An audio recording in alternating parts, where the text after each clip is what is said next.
یہ قرآن مجید کی سورہ نمبر 45 سورہ الجاثیہ ہے۔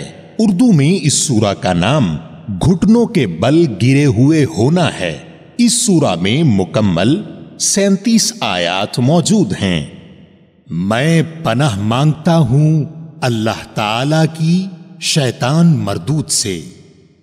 شروع کرتا ہوں اللہ تعالی کے نام سے جو بڑا مہربان نہایت رحم والا ہے۔ حامیم، یہ کتاب غالب اور حکمت والے اللہ کی طرف سے نازل کی ہوئی ہے۔ آسمانوں اور زمین میں ایمانداروں کے لیے یقیناً بہت سی نشانیاں ہیں، اور خود تمہاری پیدائش میں اور ان جانوروں کی پیدائش میں جنہیں وہ پھیلاتا ہے، یقین رکھنے والی قوم کے لیے بہت سی نشانیاں ہیں۔ اور رات دن کے بدلنے میں اور جو کچھ روزی اللہ تعالی آسمان سے نازل فرما کر زمین کو اس کی موت کے بعد زندہ کر دیتا ہے، اس میں اور ہواؤں کے بدلنے میں بھی ان لوگوں کے لیے جو عقل رکھتے ہیں نشانیاں ہیں۔ یہ ہیں اللہ کی آیتیں جنہیں ہم آپ کو راستی سے سنا رہے ہیں۔ پس اللہ تعالی اور اس کی آیتوں کے بعد یہ کس بات پر ایمان لائیں گے؟ ویل اور افسوس ہے ہر ایک جھوٹے گناہگار پر جو آیتیں اللہ کی اپنے سامنے پڑی جاتی ہوئی سنے پھر بھی غرور کرتا ہوا اس طرح اڑا رہے کہ گویا سنی ہی نہیں، تو ایسے لوگوں کو دردناک عذاب کی خبر پہنچا دیجئے۔ اور وہ جب ہماری آیتوں میں سے کسی آیت کی خبر پا لیتا ہے تو اس کی ہنسی اڑاتا ہے۔ یہی لوگ ہیں جن کے لیے رسوائی کی مار ہے، ان کے پیچھے دوزخ ہے۔ جو کچھ انہوں نے حاصل کیا تھا وہ انہیں کچھ بھی نفع نہ دے گا، اور نہ وہ کچھ کام آئیں گے جن کو انہوں نے اللہ کے سوا کارساز بنا رکھا تھا۔ ان کے لیے تو بہت بڑا عذاب ہے۔ یہ سرتاپا ہدایت ہے، اور جن لوگوں نے اپنے رب کی آیتوں کو نہ مانا ان کے لیے بہت سخت دردناک عذاب ہے۔ اللہ ہی ہے جس نے تمہارے لیے سمندر کو تابع بنا دیا تاکہ اس کے حکم سے اس میں کشتیاں چلیں اور تم اس کا فضل تلاش کرو، اور تاکہ تم شکر بجا لاؤ۔ اور آسمانوں اور زمین کی ہر چیز کو بھی اس نے اپنی طرف سے تمہارے لیے تابع کر دیا ہے۔ جو غور کریں یقیناً وہ اس میں بہت سی نشانیاں پا لیں گے۔ آپ ایمان والوں سے کہہ دیں کہ وہ ان لوگوں سے درگزر کریں جو اللہ کے دنوں کی توقع نہیں رکھتے، تاکہ اللہ تعالی ایک قوم کو ان کے کرتوتوں کا بدلہ دے۔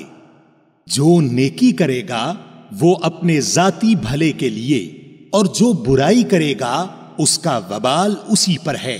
پھر تم سب اپنے پروردگار کی طرف لوٹائے جاؤ گے۔ اور یقیناً ہم نے بنی اسرائیل کو کتاب، حکومت اور نبوت دی تھی، اور ہم نے انہیں پاکیزہ اور نفیس روزیاں دی تھیں، اور انہیں دنیا والوں پر فضیلت دی تھی، اور ہم نے انہیں دین کی صاف صاف دلیلیں دیں۔ پھر انہوں نے اپنے پاس علم کے پہنچ جانے کے بعد آپس کی ضد اور بحث سے ہی اختلاف برپا کر ڈالا۔ یہ جن چیزوں میں اختلاف کر رہے ہیں ان کا فیصلہ قیامت کے دن ان کے درمیان خود تیرا رب کرے گا۔ پھر ہم نے آپ کو دین کی ظاہر راہ پر قائم کر دیا، سو آپ اسی پر لگے رہیں، اور نادانوں کی خواہشوں کی پیروی میں نہ پڑیں۔ یاد رکھیں کہ یہ لوگ ہرگز اللہ کے سامنے آپ کے کچھ کام نہیں آ سکتے۔ سمجھ لیں کہ ظالم لوگ آپس میں ایک دوسرے کے رفیق ہوتے ہیں، اور پرہیزگاروں کا کارساز اللہ تعالی ہے۔ یہ قرآن لوگوں کے لیے بصیرت کی باتیں ہیں اور ہدایت و رحمت ہے۔ اس قوم کے لیے جو یقین رکھتی ہے۔ کیا ان لوگوں کا جو برے کام کرتے ہیں یہ گمان ہے کہ ہم انہیں ان لوگوں جیسا کر دیں گے جو ایمان لائے اور نیک کام کیے کہ ان کا مرنا جینا یکساں ہو جائے؟ برا ہے وہ فیصلہ جو وہ کر رہے ہیں۔ اور آسمانوں اور زمین کو اللہ نے بہت ہی عدل کے ساتھ پیدا کیا ہے، اور تاکہ ہر شخص کو اس کے کیے ہوئے کام کا پورا بدلہ دیا جائے اور ان پر ظلم نہ کیا جائے گا۔ کیا آپ نے اسے بھی دیکھا جس نے اپنی خواہش نفس کو اپنا معبود بنا رکھا ہے، اور باوجود سمجھ بوجھ کے اللہ نے اسے گمراہ کر دیا ہے، اور اس کے کان اور دل پر مہر لگا دی ہے، اور اس کی آنکھ پر بھی پردہ ڈال دیا ہے؟ اب ایسے شخص کو اللہ کے بعد کون ہدایت دے سکتا ہے؟ کیا اب بھی تم نصیحت نہیں پکڑتے؟ اور انہوں نے کہا کہ ہماری زندگی تو صرف دنیا کی زندگی ہی ہے، ہم مرتے ہیں اور جیتے ہیں، اور ہمیں صرف زمانہ ہی مار ڈالتا ہے۔ دراصل انہیں اس کا کچھ علم ہی نہیں، یہ تو صرف قیاس اور اٹکل سے ہی کام لے رہے ہیں۔ اور جب ان کے سامنے ہماری واضح اور روشن آیتوں کی تلاوت کی جاتی ہے تو ان کے پاس اس قول کے سوا کوئی دلیل نہیں ہوتی کہ اگر تم سچے ہو تو ہمارے باپ دادوں کو لاؤ۔ آپ کہہ دیجئے اللہ ہی تمہیں زندہ کرتا ہے، پھر تمہیں مار ڈالتا ہے، پھر تمہیں قیامت کے دن جمع کرے گا، جس میں کوئی شک نہیں، لیکن اکثر لوگ نہیں سمجھتے۔ اور آسمانوں اور زمین کی بادشاہی اللہ ہی کی ہے، اور جس دن قیامت قائم ہوگی اس دن اہل باطل بڑے نقصان میں پڑیں گے۔ اور آپ دیکھیں گے کہ ہر امت گھٹنوں کے بل گری ہوئی ہوگی، ہر گروہ اپنے نامہ اعمال کی طرف بلایا جائے گا، آج تمہیں اپنے کیے کا بدلہ دیا جائے گا۔ یہ ہے ہماری کتاب جو تمہارے بارے میں سچ سچ بول رہی ہے، ہم تمہارے اعمال لکھواتے جاتے تھے۔ پس لیکن جو لوگ ایمان لائے اور انہوں نے نیک کام کیے تو ان کو ان کا رب اپنی رحمت تلے لے لے گا، یہی صریح کامیابی ہے۔ لیکن جن لوگوں نے کفر کیا تو میں ان سے کہوں گا، کیا میری آیتیں تمہیں سنائی نہیں جاتی تھیں؟ پھر بھی تم تکبر کرتے رہے، اور تم تھے ہی گناہگار لوگ۔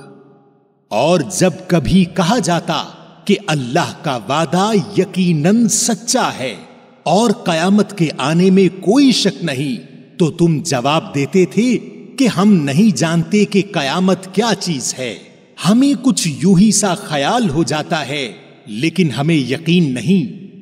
اور ان پر اپنے اعمال کی برائیاں کھل گئیں، اور جس کا وہ مذاق اڑا رہے تھے اس نے انہیں گھیر لیا، اور کہہ دیا گیا کہ آج ہم تمہیں بھلا دیں گے جیسے کہ تم نے اپنے اس دن سے ملنے کو بھلا دیا تھا، اور تمہارا ٹھکانہ جہنم ہے اور تمہارا مددگار کوئی نہیں۔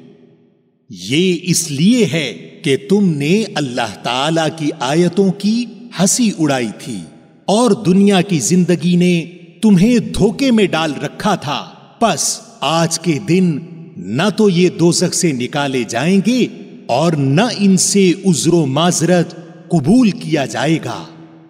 پس اللہ کی تعریف ہے جو آسمانوں اور زمین اور تمام جہان کا پالنہار ہے، اور تمام بزرگی اور بڑائی آسمانوں اور زمین میں اسی کی ہے، اور وہی غالب اور حکمت والا ہے۔ سامعین، آپ نے قرآن مجید کی سورہ نمبر 45 سورہ الجاثیہ اردو ترجمہ کے ساتھ سنی۔ قرآن مجید میں سورہ نمبر 46 سورہ الاحقاف ہے۔